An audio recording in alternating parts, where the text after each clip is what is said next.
I'd love just to get a bit of a sense of who you are to start us off. My name is Lucky Khambule. I am in Ireland now 7 years. I originally come from South Africa, and I lived in the system, the direct provision system, where I seek for protection. I was in that system for about three years and 10 months. I was out of the system now since 2017. I live on my own now in Arklow. I was living in Dublin, and due to lack of accommodation in Dublin, I moved to Wicklow site. So that is where I am now. I am a co-founder of the group called the Movement of Asylum Seekers, known as Mercy, which is a group that we formed way back in 2014 when I was in Cork. And the aim of that group was to make a space for people who seek asylum to find their own voice, to tell their own stories, and to be able to address the issues that affect us as people living in direct provision.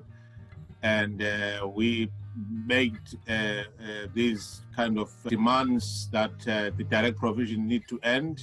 We're campaigning for the end of direct provision, the ending of or stopping of deportation, the proper right to work to all asylum seekers, and also a right to education and training for all asylum seekers, regardless of their age and status, and also just the rights for the children.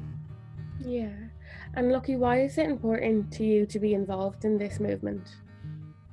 It's very, very important. I would say I'll go back in 7 years ago, whereby it was impossible for an asylum seeker to realize that they've got their own rights. It was all about discrimination and dignity being taken away from you, justice, no freedom. And it was important as our three pillars are there. There it is there. We stand for freedom, dignity, and justice. Yeah. Right? So it is very, very important to us to exist, because without us speaking on our behalf, we will always be misrepresented, because it's important that how I feel is I must express to you how I feel about living in these centers. So all that time, the centers were enclosed, the people were shut, their mouths were shut, and their freedom taken away from them. And this group made it possible for people to be able to speak up. A lot of people know about direct provision. Not many people took note of how bad the situation was. I'd hope everyone knows what direct provision is, but a lot of people won't know what it is. Like, how would you describe what direct provision is? Okay, let's say you're speaking to a child that doesn't know anything about direct provision. Briefly, direct provision here is a system whereby it was created over 20 years ago now. It was a response to the influx of the people that come from foreign countries and to seek protection in this country like any other country. But when the international protection applicants, once they've declared themselves as asylum seekers or international protection applicants, and then the government then houses these people in hostel dwelling, in former hotels, and hence they call that system direct provision. So once they've put you in direct provision, so they strip you of your identity, they strip you of the right to work, they strip you of the right to to your own freedom, for your own cooking, and you are only given a stipend of now is 38 euros 80 cents, and it used to be 19 euros 10 cents, and you are subjected to that poverty kind of living every week. Some people that they have no idea about direct provision, they would say let's go to direct provision where it will be free. They'll talk about free heating, free food, free bed. It's not about that. We are saying there is more to a person, to a human being, than a bed or food, which is what they give in direct provision. There is life in a human being. There's a sense of thinking.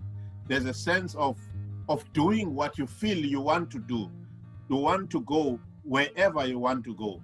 You don't have to live with a stranger that you are forced to live with, yeah, of which there are so many fights that are going on, are caused by people living in this situation. So direct provision is just a system that is meant to deprive people's rights to growth, to dignity, while those that put people there make huge profits at the back of the people that seek asylum. That is what needs to be highlighted, that direct provision is what it is because there are people that are being shadowed or shielded, whereby they get all the profits that they can think of. So we are calling for the end of direct provision. I know the government went into bed with that kind of a thing to end direct provision. They are opening centers now, while they say their target is 2023 to close direct provision completely.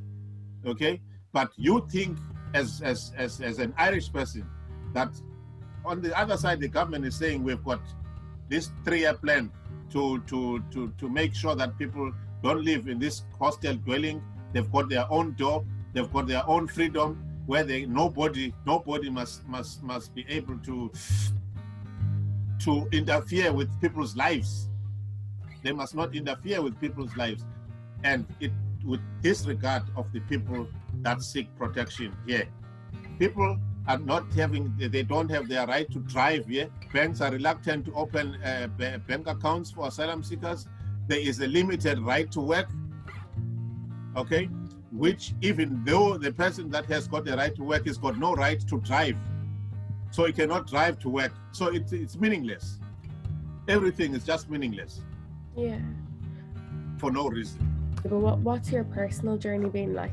I chose this path of speaking up for the people because of the journey that you are talking about, where I landed myself. I was in Balseskin for 2.5 or 3 months there. I experienced there how to degrade a person,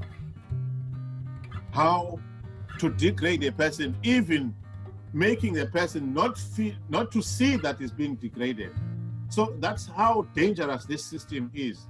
It's a manipulative system that manipulates the mind of an individual not to see the danger that the person is. When an individual don't see anything wrong with the system, then you can see that the person's mind has been manipulated. They've succeeded. As soon as a person sees nothing wrong with the system, you must know that the system has worked wonders to that mind of the person. Throughout my life, I've never lingered. I've never not done anything. I've been working back home. I was working all my life. So when I come here and we are told that you are not going to be able to do anything, I sat there for a year and I looked into the ways as to how can we get out of this? How can we speak with people to make them realize that this is wrong?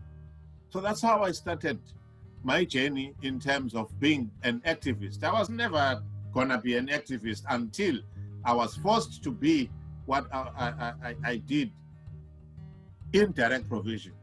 That's what I just opened the eyes of the people to be able to rise up and speak up and stand up for my rights and let other people know that they do have the rights. They do have the right to talk.